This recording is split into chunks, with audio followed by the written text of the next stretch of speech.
Hello and welcome to the Ending Body Burnout Show. We are your hosts, Chris and Philly, co-founders of a multi-award-winning functional medicine practice, serving busy people with energy, mood, and gut issues. While busyness, addictive doing, people-pleasing, and perfectionism might be the norm, it's not normal, and it's a major contributor to health issues. Our goal with this show is to give you a holistic root cause approach to healing your body so that you don't have to continue doctor or diet hopping or popping a gazillion supplements hoping something might stick. So get ready to heal your body, get your spark back, deeply connect with yourself, and step into the life of your dreams. Let's dive in.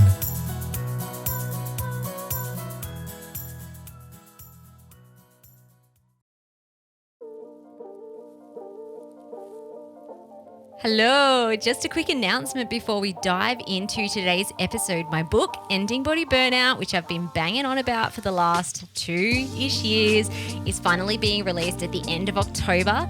For any keen beans out there, I am currently running a pre-release book sale launch where you can receive almost $300 worth of bonuses when you buy the book before it's physically released. So the bonuses include our Beating Body Burnout and Perfectionism short course, a live communicating with symptoms, intimate workshop with Chris and I, date to be announced, and also my gut movement masterclass. So head down to the show notes, buy the book, and you'll receive all these awesome bonuses. So good. All right. So in this episode, we're super excited to share with you a Connect the Dots episode with you. And it's been a while since we've done this, and I think back in June was our last one. Episode 16. In these Connect the Dots episodes, what we do is we take a listener's case and we put our detective hats on and we connect the dots to the health symptoms. We identify potential mind-body environment root causes. We suggest lab tests to confirm these imbalances. In today's episode, we're digging into a case around bloating, constipation, nausea, tiredness, burnout, and anxiety. So thank you so much, Heidi, for sending in your case and letting us investigate this on our podcast. If you'd like to have your case reviewed by us and connected the dots, and you'd like to be on a Connect the Dots episode, go to the show notes down below, click the application form link to send us your case. Awesome. So before we jump into today's case, this is for informational, educational purposes only. So this doesn't replace having an official consult with us or with your medical doctor or practitioner. So what we are discussing today is coming from of advice giving. This is not health advice. It's not medical advice. It would actually be irresponsible of us to look at someone's Google form that they set in and be like, oh, this is what's going on with you. Do this, because we have not sat with you over an extended period of time to really understand your unique case. So this episode, or the Connect the Dots episode, is more looking or giving you another approach at looking at body burnout symptoms and taking you through our holistic body, mind, environment approach to healing. Alrighty, so let's dive into Heidi's case. So this poor soul has been struggling with some pretty intense chronic health issues since a teenager. So she wrote in with a lot of gut symptoms: bloating, constipation, nausea, vomiting, as well as other burnout symptoms: tiredness, burnout, anxiety. This listener said her health issues started after a lot of childhood trauma, constantly needing to keep busy and be a good girl by getting good grades and people pleasing. She also says that she grew up with a very anxious and emotional mother and she felt like as the child, she needed to constantly be working and helping out around the house and wasn't able to relax much. And this has continued on into adulthood. So she also said she moved out of home in year 12 with her sister and had 3 jobs to support herself, not much downtime. The not much downtime, there was not a lot of context around that. I imagine there wasn't much downtime as a teenager, but also I have a feeling this is carried on into adult life also. Okay, so we'll dig into all of that. I just wanted to give a recap of the symptoms, when it started, and also what this listener has tried so far. So she has tried quite a lot of stuff, especially around gut health. So she wrote in and said she's currently on GAPS, intro stage 4. Almost finished a 3-month liver program. So she's done, for those who don't know GAPS, it is a beautiful healing elimination diet that really takes you back to bone broths, lots of eggs in the intro stage, and then slowly over time you start introducing foods back in.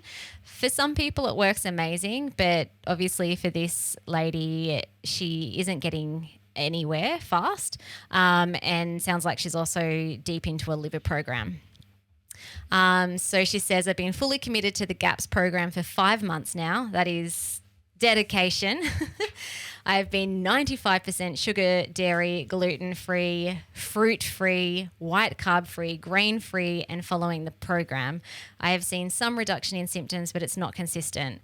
So this is already, I start putting little question marks around this. It's like, wow, okay, so if the symptoms have reduced a little bit but not completely and not consistent, especially the gut issues, then this is no longer just about food, is what I'm going to say first and foremost for that. I think the listener also says, I think the stress of trying to adhere to the food and cooking and preparation, everything from scratch, has actually added to my stress. And we often see that too. We had a lot of people who are busy and perfectionists and overdoers, and and this can show up as a pattern in trying to heal the body as well, which then can cause more stress to the system and then therefore little to no healing. She also mentioned she's on a lot of supplements: zinc, magnesium, digestive enzymes, GABA, lipids, trace minerals. She has 1 to 2 GAP shakes with fresh carrot and beetroot juice. She's doing all the things. She's also done some testing as well. So she mentioned she's done a GI 360 stool testing, which showed up parasites, and also a SIBO breath test, which showed up positive. And she's been tested for pyrols, which is a genetic issue to do with zinc and copper, which was negative. Prior to this, she'd also tried FODMAP diets, which didn't help. Expensive antibiotics for SIBO. They are very expensive, like $500, which didn't help. And seeing 8+ naturopaths and spending thousands of dollars to no great improvement. Okay. So there's a lot going on, not only symptomatically, but she is trying really hard to heal her body. So I think we need to acknowledge that, first of all, that like you go, girl. You're obviously in the space to get results and you want to be well and you want to heal. But currently it sounds like the way in which she is going about it is feeling really frustrating, exhausting, even more stressful, and then highly likely that is probably one deep reason as to why there haven't been health resolution yet.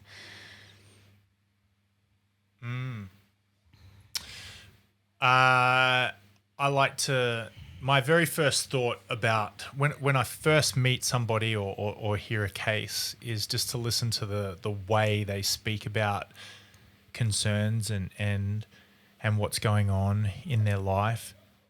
And I often think, this is a hard time. This is a challenge.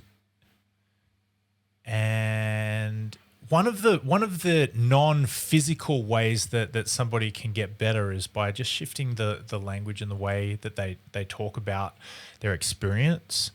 Not possessing the experience that we're going through, and also not labeling things. One thing I just caught one little snippet there about finances, like expensive tests, and it might cost, say $500, right? That might be, well, it is what it is. It's $500. By calling it expensive, sometimes, I don't know, sometimes it can be a little bit victim-y. I can't afford this. This is too hard for me. And I'm not going to cough that up. Or I've spent the money and I haven't now got the results. And so now I therefore regret. It's a waste. Right. Yeah. And I feel like I've eaten it. I've eaten this cost, and now it's coming back up to get me. And the reason why I honed in on that is because Heidi's got nausea. She is experiencing that sort of feeling sick, and the cost of these tests is making me sick. It makes me sick to think that I'm going through all of this and the supplements. Yeah, maybe it was. Doesn't really matter. Yeah, this is just the thought that's worth jotting down, contemplating, and exploring. It's like, wow, yeah, okay. Is there a more empowered language that I can use to conversate about my experience? And that's a good point, because I like to reframe too if I'm meeting with someone for a connect the dots initial consult, which is usually the first part of the process when doing our ending body burnout method. But it's like, well, you know what? It probably, like, it's not a waste, because it's got you to this point, which will then get you to that point. So it's almost like I look back at all the things I did that at the time I'm like, oh, this is a waste of time or money because I didn't get the results straight away, or I've been trying really hard to get them and I still have issues 6 months later. Whereas now I can look back in hindsight, I'm like, every single little thing that I did and big thing, it all fits. Like, it was all part of the picture in order for my body to then heal and be healthy. This is reminding me of this one time I was over some people's place, and when I was serving a mission for my church, and I went to this family's house, and they didn't have a lot of money, and they just fed us this massive meal. And at that time, I didn't have many boundaries around eating, and I ate a lot of food. And something didn't sit right with me, and I felt nauseous, and I felt sick, and I threw up. And I felt such shame and guilt around that experience, because it was beautiful. It was a beautiful experience. I'm so grateful. And then here I am, just throwing it up, and I felt like it was a massive waste, and I felt guilt and shame. And what threw the dagger into my heart, or gut probably, was that I was hungry afterwards. and then that layered on some more shame and guilt. I don't know if that resonates with anybody. What's that got to do with this? Nausea is a symptom, and sometimes when we do things, we feel guilt and shame. And I've started to notice that when someone feels sick, it doesn't take much poking around to find the shame and guilt. And it happens more often than not that I find it hard to think it's a coincidence. Yeah. We'll dig into that a little bit later. Let's just kind of look at the two causes of body burnout. So where do we go from here with this data, with these dots on a page? So we believe that there are two causes of body burnout and chronic health issues. So there's either physical inflammatories or metaphysical inflammatories. And in actual fact, there's always both. Yeah. So if only one side is addressed, if only the physical body is being addressed, which it sounds like this is what this lady has done a lot of work around, especially around the gut and the liver. Lots of beautiful, lovely, wonderful physical work. But it's unlikely to get long-lasting results or any results at all if the metaphysical inflammatories aren't being addressed either, which is kind of what Chris was talking about in terms of shame and guilt, and we'll talk deeper about that one in a seckie. So let's dig into both of these. Let's start off with the physical side of things. And I want to talk about the body systems more specifically. So it sounds like this lady is experiencing significant chronic gut issues. So yeah, it would make sense for someone to look at the gut. It's like, I'm feeling the issues in my gut. Well, therefore, it must be a gut issue. So in this case, I think like she did a great job, or whoever she was working with, prescribing a stool test and a SIBO test to really get an understanding of what's going on in the gut. And it looks like this listener, has got some results or some answers around that. So there is SIBO, there are parasites, there is dysbiosis. And that is all great to know, because then it's like, okay, cool. Now we know a bit more about what to work on here. But currently all the gut treatment that she's tried so far hasn't worked. The antibiotics for the SIBO, the digestive enzymes, the GAPS diet, which clears up or should clear up a bunch of dysbiosis. Something that I think about with SIBO and really stubborn gut symptoms that aren't really improving with other methods is using the elemental diet. So I thought I'd just drop that in, that if that's an avenue that this person hasn't tried yet, then the elemental diet is incredibly effective at clearing out SIBO. So that's basically 2 weeks of a special formulated shake, no food, that feeds the host, feeds the host, but not the bacteria. And so then the bacteria in the small intestines die off. But Tastes like butt. Well, actually, no. There's a chocolate flavor and a tropical flavor that we use. When I did the elemental diet back when I had SIBO, there was only the chocolate flavor, and that tasted like butt by the end of the 2 weeks. I'm just like, I'm so sick of this chocolate shake. Give me something to eat. Okay, but even before I would think about doing more gut support, I would be thinking about what else is happening at the physical body systems level, which is preventing the gut from healing, especially what is happening in the neuroendocrine system. So this listener said that she had trauma in the past, that she's now showing up with patterns of busyness, high levels of stress, people pleasing, difficulty relaxing, no downtime. The gut cannot heal in a stressed state. So when you're in a stress state, you switch into the sympathetic nervous system state, which is fight and flight. And in that state, you cannot rest and digest effectively. So I would be like, let's just forget about gut work at the moment. Let's calm the farm down and work out why your system is in a fight or flight mode, and address that first before we jump back into gut work. Okay, so the two body systems then from that side of things I'd be thinking about are the adrenals and also the neurotransmitters. So your adrenals are these lovely organs that sit on top of your kidneys. They secrete your stress hormones, cortisol and DHEA. So cortisol is your fight-flight response hormone. Cortisol is great. We would all be dead if we didn't produce cortisol, because it keeps us safe. It is also really good for energy production.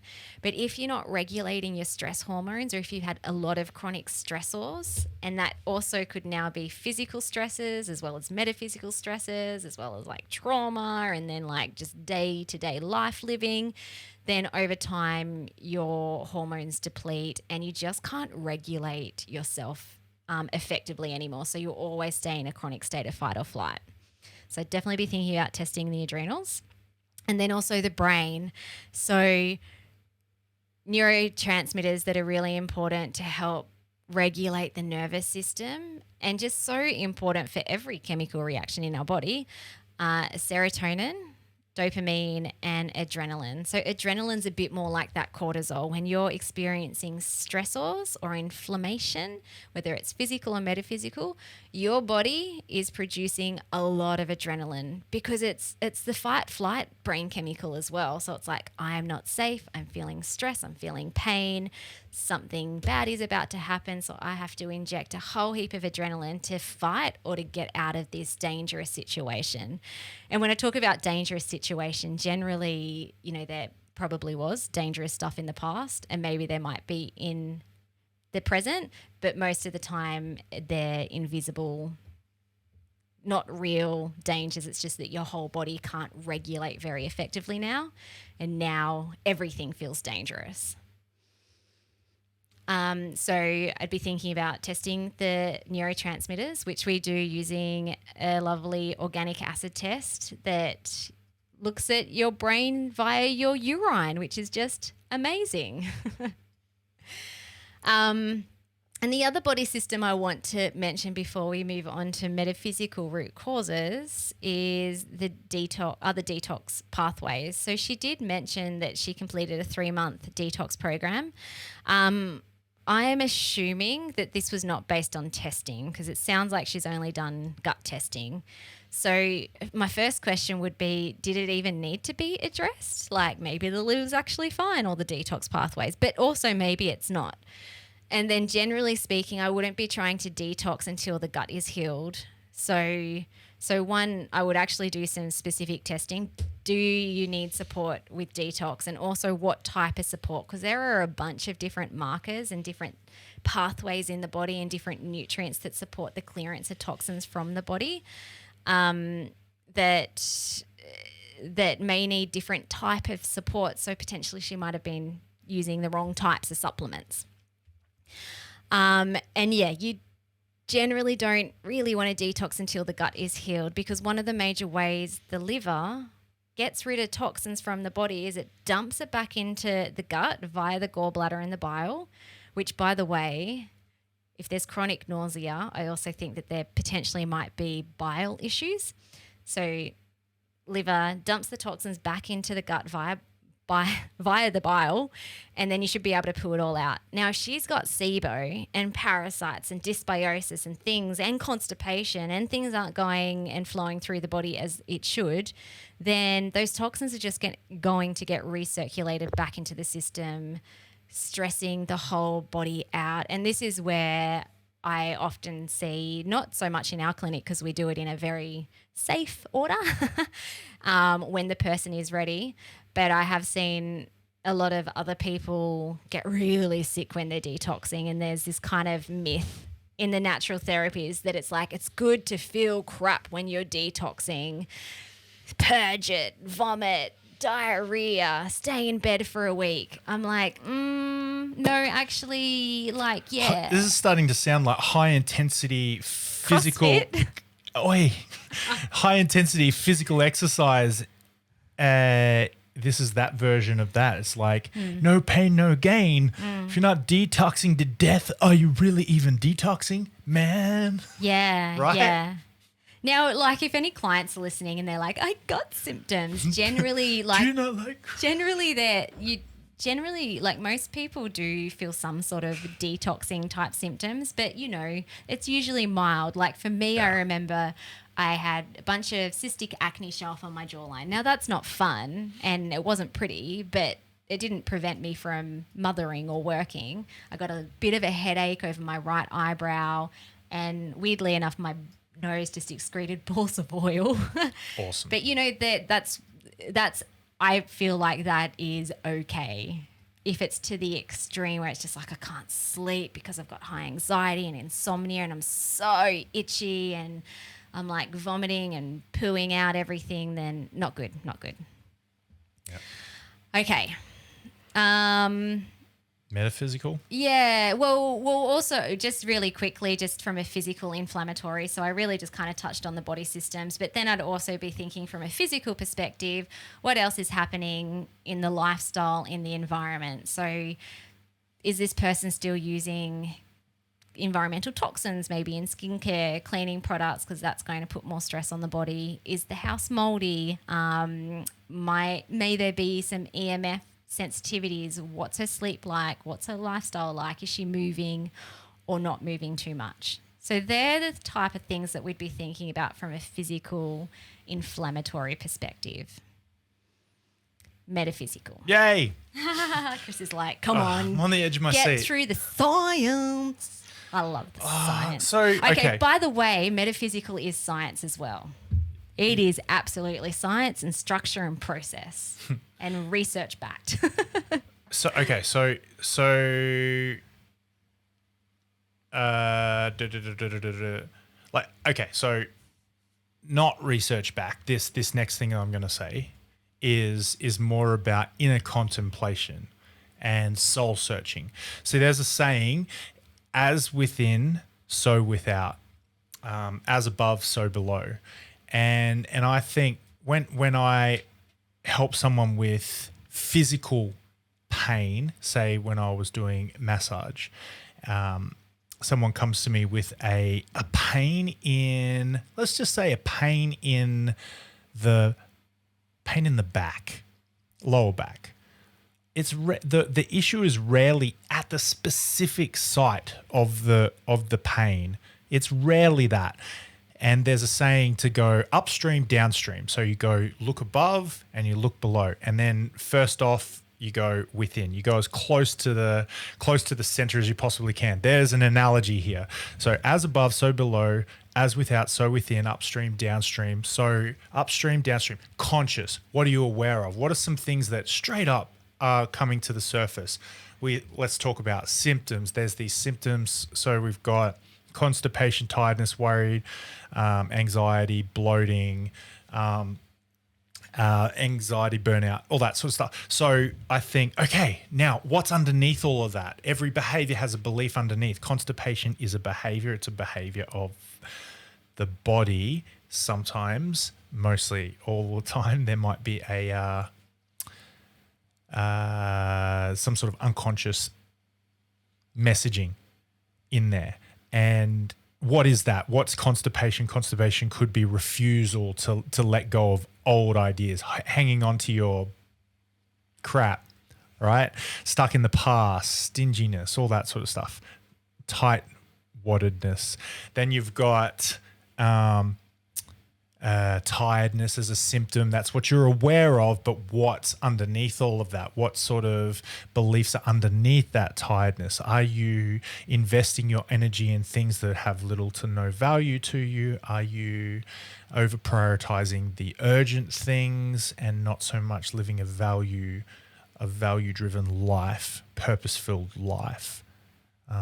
Bloating. What's bloating? Bloating's trying to get out. Something's trying to get out. Distension. It's a pressure from within. You got this something inside of you is just trying to get out, but you're holding in your crap. And then you got nausea. So something's making you feel sick. And then the next question that I would ask if I didn't know this is, what's your past been like? What's growing up been like for you? And now we know from Heidi's case notes that there was trauma, there was childhood trauma, and that as within, so without, as above, so below, the things that happen in our life that we experience find a way to get into us. And yeah, we might talk a bit more about trauma side of things as well, because if someone has trauma in the past that hasn't been addressed, it is 100% a deeper root cause of gut issues, anxiety, and fatigue. Yeah. Like it is, because we're an interconnected being. So I'll get scientific now as well, in that what actually happens when you experience trauma or distressing events, because trauma, sometimes people think that trauma is, rape and domestic violence and being in a war and maybe a really traumatic accident. Which it is. It definitely is. But it's not only that, right? Yeah, so I actually like to use the term just distressing events. What has happened in the past that caused distress to your brain, your nervous system, your body, your emotions?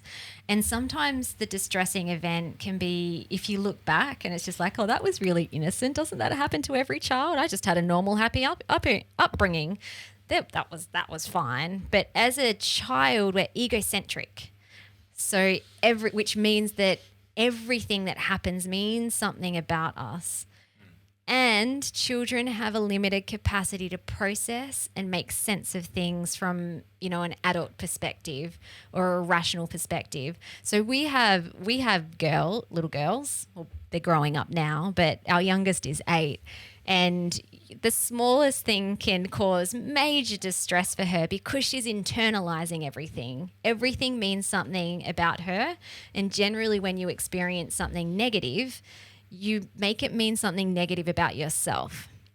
So I just wanted to contextualize that trauma isn't just the big stuff, it's also the little stuff. And which then means that no child comes out of childhood without trauma. Like every child at some point would have something quite distressing happen to them that may or may not, and often it remains in the body, be stored in the body. So when something happens, trauma, distressing event, instead of, if you are feeling this sudden explosion of cortisol and adrenaline, so going back to the brain and the adrenals, and your body can't process it that very effectively and it's feeling really intense and you're not able to really rationalize it the way that we might as an adult, then instead of that memory or that event or series of things that happen, the situation, getting stored in the hippocampus and being time-stamped as done, you can stay in the past now, you're just a memory. Look, we can retrieve it,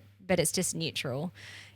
That's normal. What's dysfunctional is if that memory or that those events or situations don't get time-stamped and they get stuck in the unconscious state, almost like a broken videotape loop going round and round and round in your unconscious state, as if you are reliving it again and again and again in the present. And so then if you think about that, that's going to have major stress, cause major stress to the body, because then constantly your adrenals are firing and your brain is firing and your nervous system is always feeling like it's in danger. Then that's going to break down the gut. Then that's going to overwhelm the detox pathways. Then that's going to cause more stress to the adrenals and the brain. So it just becomes this vicious cycle. So if we go back to what Chris said around constipation, having things stuck or blocked in your body, or feeling like you need to crap something out but you're holding on to it. Well, yeah, yes, this is scientifically what's happening when there is trauma. And the unconscious state, the only way that it can talk to us is through things, imagination, symbols, and pain. And so that's where often we find that there are links between certain symptoms in the body having a symbolic meaning around something that's stuck in the unconscious state that needs to be addressed. And, we're a fan of testing. Sometimes when it comes to metaphysical testing, we like to use what we call outlet. We have outlets where our clients can plug their thoughts into the outlet, not a physical outlet, but a metaphorical outlet, kind of like journaling, and with some specific work to do. And when you get this stuff out of you, get it out of your head, and you connect with your heart, you connect with what's actually really going in at the deeper level, you can find some really interesting data that's worth contemplating. And if you don't get it out of your head, if you don't plug it into outlet, you've already got way too much in your head already, and you're trying to hold on to this stuff that just all this crap. Just get it out of your head, plug it into the outlet, and then deal with it. Once it's on paper, you can actually deal with it. And also too, like what we find with clients as well is then you start seeing patterns in their outlets, or like the metaphysical lab testing, just in the same way that we saw a bunch of patterns or connected the dots with the physical lab test. Same thing. There's a whole heap of patterns where it's just like, oh, because of this distressing stuff that happened, which has put you into a fight or flight state that is not processed and dislodged from your unconscious state yet, it's showing up as patterns of behavior, usually, first of all, or thought patterns. So going back to Heidi's case, the people pleasing, the getting good grades, the good girl. So that's really common when someone has a trauma response in the body, because it's like, it's unsafe to not be part of the tribe. So when I am a good girl, when I get good grades, when I please other people, then other people are going to accept and love me. So it's kind of like a protective mechanism of not being rejected. And maybe, she doesn't talk about what type of childhood trauma, but potentially too, if there was any violence involved, then it's like, actually, it is safe. It is unsafe to not people please and to not be a good girl, because physically I may get hurt if I don't. And even though someone may grow up and not be in that environment anymore, they're in a safe environment, the unconscious state doesn't know that, because it's playing around these videotape loops that are going round and round and round, happening now. That's the psychological bloat right there. It's this pressure from within. Every behavior has a belief underneath, or if you think about bloating as a metaphor for psychological or emotional pressure, what's the stories in there? What's the stories that's causing this internal pressure? What's the stories that's causing this anxiety and this shame? What's the stories that you've decided to install as a protective mechanism based on the experiences that you've had that were overwhelming for you while you were developing and growing up? And then once you've got that out, well, you plug that in and you can see all those dots, you can connect it, and you can start to actually deal with it. And what I found really interesting too is we've had some clients in the past who have done maybe something like EMDR, which can clear trauma, but then they were still left with all these shame, guilt, self-limiting beliefs that were often created during that time. So although the unconscious state or nervous system was back into a state of calm when they thought about certain events, there was all this other baggage that had been created, programmed, wired into the body around, and like specifically around deeper dysfunctional beliefs that they have about themselves and their worth as a human. So trauma, like, oh my goodness, if someone's trauma must be addressed. So when we're working with clients, we do this really specifically at the unconscious level, because it kind of makes sense. Talk therapy can only be helpful for so long, because when you think about our mind, we're 5% conscious and 95% unconscious. So we must go down into the unconscious state to switch off, heal trauma, and also reprogram, rewire any self-limiting beliefs that are causing dysfunctional patterns that are leading to burnout, and also causing really directly symptoms. One more thing on that is the shame about doing more work. Do you know what I mean? Like, I've already done so much.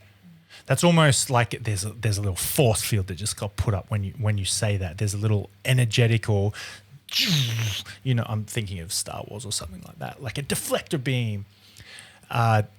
You can't get if you can just be vulnerable enough to just keep going, keep this work going, you're doing such a great job. Yes, you've done a lot.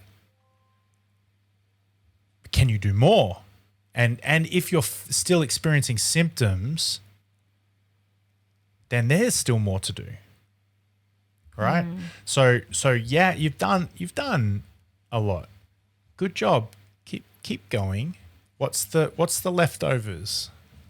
Everyone's got to put their plate in the dishwasher in our home. Once you finish the meal, you put it in. I don't know. I think I do the dishwasher the most. Yes, you do. But along finish the job. Along the lines what you were saying too. I mean, it's a bit of a segue, but it's like, there's like, if you haven't got the results yet, there's more work to be done. And this is going back to the original thought of, you're not just treating the physical body physically. There must also be the metaphysical testing and addressing. And here's the thing, if you continue addressing the physical over and over and over again, maybe doing the same things, maybe trying different things,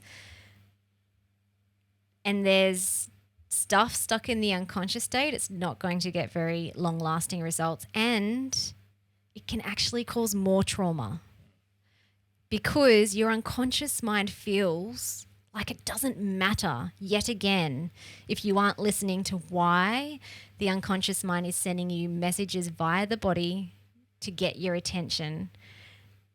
And that pain is always there to protect you, to love you, to serve you. And if you're just flogging it with physical stuff only, then it's just like, oh my goodness, it's like, how am I going to get this person to listen to me? They're not listening to me. They don't love me. Oh, that's just cementing even further dysfunctional beliefs that I'm unlovable, not good enough, not worthy, whatever it is. And so when you listen to yourself, these pain, these symptoms, as frustrating as they are highly likely right now, they are only ever there to try and bring you back to realign with yourself, to deeply connect with yourself, and to love yourself the way that you were born to do before you started picking up weird beliefs and lies about yourself. All right, awesome. So I think that wraps it up. Hope this helped everyone to gain a different perspective on gut issues and looking at physical health symptoms in a more holistic approach, and also the power and the results that can come when you address body burnout from both a physical and a metaphysical inflammatory perspective. So as Chris mentioned earlier, if you'd like to get your own case anonymously reviewed on the Connect the Dots episode, just go down to the show notes, click the application form link, and you can send us your case. And also, one last little announcement. If you're really like, oh, I love what these guys are talking about, this deeper root cause approach, this holistic approach to healing, grab a copy of my new book, Ending Body Burnout. We go over the whole holistic approach in that book. And also just a reminder that if you purchase it before the end of October, the pre-release launch bonuses, you will receive almost $300 worth of awesome bonuses. So just jump down to those show notes and you can buy the book today. Thanks so much for joining us, guys. It's been a good one.